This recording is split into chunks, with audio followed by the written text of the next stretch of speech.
Class 9th के MP board के सभी विद्यार्थियों बिल्कुल भी चिंता मत करें, आपसे एकदम वादा किया था कि एकदम असली पेपर आपके लिए लाऊंगा। ठीक है, तो पहले देखिए 914 है, इसके बाद में एक पेपर और है 915, दोनों को अच्छे से कवर कर लीजिएगा। पूरा सॉल्यूशन के साथ वीडियो आपको दिया जा रहा है। ठीक है, पूरे क्वेश्चन जितने भी आपके 22 प्रश्न हैं और 22 ही प्रश्नों का सॉल्यूशन मैं दूंगा। यहाँ पर तापमान का एसआई मात्रक है, ठीक है, तो केल्विन है। सोडियम का जो रासायनिक प्रतीक है वो क्या है, Na है। अमोनियम सल्फेट का सूत्र यहाँ से देखिए द ऑप्शन रहेगा। एसआई पद्धति में भार का मात्रक हो गया न्यूटन। सोडियम का सही इलेक्ट्रॉनिक विन्यास कितना है, 281 है। चमगादड़ द्वारा उत्पन्न तरंग होती है, पराध्वनि तरंगे होती है। निम्नलिखित में से किस परमाणु में न्यूट्रॉन नहीं पाया जाता, हाइड्रोजन में। ध्वनि तरंगे होती है, यांत्रिक तरंगे। ठीक है, यहाँ से इसके बाद में ये बढ़िया से कंप्लीट करिएगा, यही प्रश्न पत्र आ रहा है। ठीक है, बार बार बोल रहा हूँ फर्जी पेपर मत समझिए, फर्जी समझने वालों को बहुत घाटा जाएगा। ठीक है, जो कुछ बताते हैं सही बताते हैं और सही जानकारी के अलावा कुछ नहीं बताते। ठीक है, यहाँ पर देख लीजिएगा, ये प्रश्न हो गया आपका, ये चौथा प्रश्न है, ये आपका दिल्ली सही विकल्प है वो तो। ठीक है, बढ़िया से कंप्लीट कर लीजिएगा।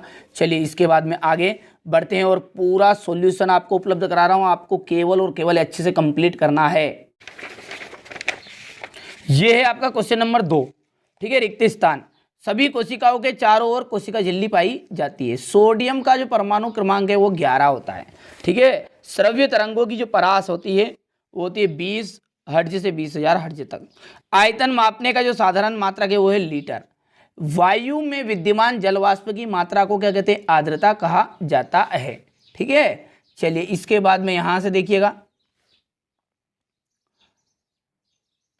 शुद्ध पदार्थ जो है 3 अवस्थाओं में पाया जाता है और शुद्ध पदार्थ तत्व या यौगिक हो सकते हैं। ठीक है, इतना हो गया। चलिए इसके बाद में ये क्वेश्चन नंबर 2 है आपका, देख लीजिएगा, जो हमारे इंग्लिश मीडियम वाले बच्चों का है। जोड़ी की बात करूं तो देखिए तरल संयोजी ऊतक का आपका पहले कहा जाएगा, यहाँ पर देखिएगा रक्त। त्वरण का जो मात्रक है वो है आपका Ms, ऋण 2 है। ऊर्जा का आपका अदिश राशि है। पत्तियों में भोजन का संबंध, देखिए भोजन भास है, भोजन है और भास है। ठीक है, भोजन जो करता है वो फ्लोएम का कार्य करता है और जल का जाइलम, जैसे जल जैसे ही जाइलम, 2 शब्द रहते हैं जाइलम और फ्लोएम। तो जाइलम क्या करता है, जल का काम, और फ्लोएम करता है फल का काम। ठीक है, फासे फल और फासे फ्लोएम। अणुओं का 1 मोल, 5वां आपका ये आणविक द्रव्यमान आ जाएगा। आवोगाद्रो संख्या यहां पर देख लीजिएगा, सोडियम का संकेत है Na, बल की बात करो तो द्रव्यमान इनटू त्वरण। ठीक है, स्क्रीनशॉट ले लिया है। चलिए इसके बाद में अगला देखिए, यहां से 2 अविलेय द्रवों में को किस तकनीक के द्वारा पृथक किया जाता है, पृथककारी कीप के द्वारा। दाब का जो एसआई मात्रक है वो क्या है, न्यूटन मीटर इनवर्स है। ठीक है, तो न्यूटन बटा मीटर इनवर्स होगा ये।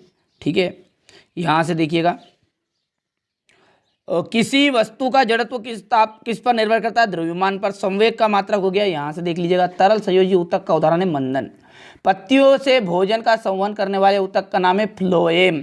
और कोई भी वस्तु का समान वेग से गतिमान है तो उसका त्वरण कितना होगा, 0 होगा।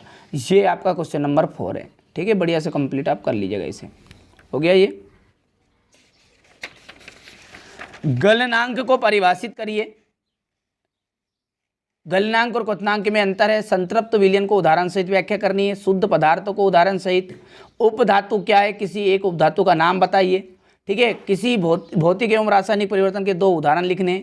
समस्थानिकों को उदाहरण सहित व्याख्या करनी है। समभारिक को उदाहरण सहित बताना है। कार्बन और सोडियम परमाणु के इलेक्ट्रॉन का वितरण लिखिए। चलिए इसके बाद में यहाँ से देखिए, कार्बन और सोडियम के परमाणु के लिए इलेक्ट्रॉनिक वितरण बताइए। क्लोरीन के 2 समस्थानिकों का सूत्र लिखना है। यहाँ से देखिएगा क्वेश्चन नंबर 9 हो गया ये। क्वेश्चन नंबर 10 है, पौधों में सरल ऊतक जटिल ऊतकों से किस प्रकार भिन्न होते हैं। ठीक है, पेरेनकाइमा ऊतक किस क्षेत्र में स्थित होते हैं। सब कुछ सॉल्यूशन के साथ मिलेगा। यहाँ से देखिए क्वेश्चन नंबर 11 है, एक समान गति के उदाहरण है 12। ये जड़त्व से आप क्या समझते हैं, ये क्वेश्चन नंबर 13 हो गया आपका। इसके बाद में यहाँ से देखिएगा, ये क्वेश्चन नंबर 14 है, ये 15 द्रव्यमान और भार में 2 अंतर। क्वेश्चन नंबर 16 है ये।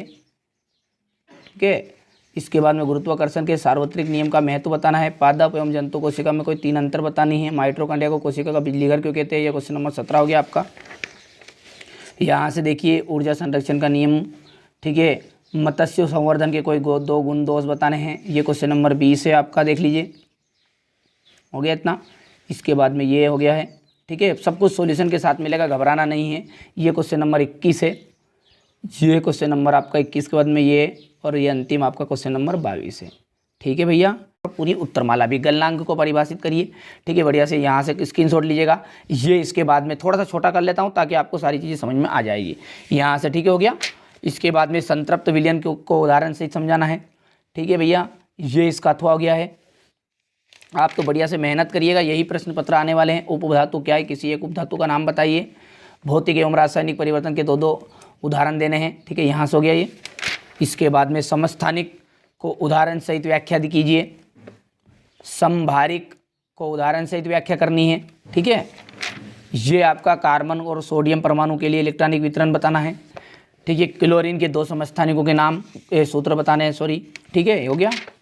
ये यहाँ से देखिए क्वेश्चन नंबर 10 था आपका, ये इसका अथवा हो गया है। ये क्वेश्चन नंबर 11 है। क्वेश्चन नंबर 12 ये इसका अथवा है। त्वरण जड़त्व से आप क्या समझते हो, न्यूटन का गति का विषयक द्वितीय नियम बताइए। ये क्वेश्चन नंबर 14, ये यहाँ से। ये क्वेश्चन नंबर 15 है, द्रव्यमान और भार में अंतर। मुक्त पतन क्या है, ये क्वेश्चन नंबर 16 है, हो गया। चलिए, गुरुत्वाकर्षण के सार्वत्रिक नियम क्या है, का क्या महत्व है, ये यहाँ से देख लीजिएगा। ये पादप एवं जंतु कोशिका में अंतर, फटाफट से। इतना टाइम आपके पास नहीं है कि आप जल्दी जल्दी करना पड़ेगा भैया, सब कुछ कर लेना, ये तो कर ही लेना, ठीक है। ये माइटोकॉन्ड्रिया को कोशिका का बिजली घर, ये भी आ रहा है, ठीक है। चलिए, ये कर लो। ऊर्जा संरक्षण का नियम, ठीक है। इसके बाद में यहाँ से देख लीजिएगा, ये इसका अथवा वाला प्रश्न है, यहाँ से देख लीजिए। मत्स्य के 2 गुण दोष बताइए, हो गया। चलिए, क्वेश्चन नंबर 19 के बाद में ये अथवा वाला है। ये क्वेश्चन नंबर 20 है आपका, ठीक है। ये 20 का अथवा है, यहाँ से देख लीजिए, ये हो गया। यहाँ से देख लीजिए, ये क्वेश्चन नंबर 21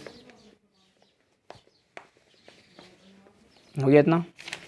ये क्वेश्चन नंबर 21 का बाद का जो अथवा वाला प्रश्न है, ये नहीं आएगा रे, मत पछना, ठीक है। हाँ, ये कंप्लीट मत करना भले, ठीक है भैया, ये नहीं आने वाला है, ये भी मत करना भैया। अब तो डायरेक्टली बता दूं, पेपर के डायरेक्टली ये प्रश्न आ रहे हैं, ठीक है। थोड़ा इशारेबाजी में समझा करो यार, आप 9th क्लास बच्चे हो। ये बात अनुप्रस्थ और अनुदैर्ध्य तरंगे 100% आने वाले हैं, ठीक है, ये प्रश्न है, ठीक है भैया। ये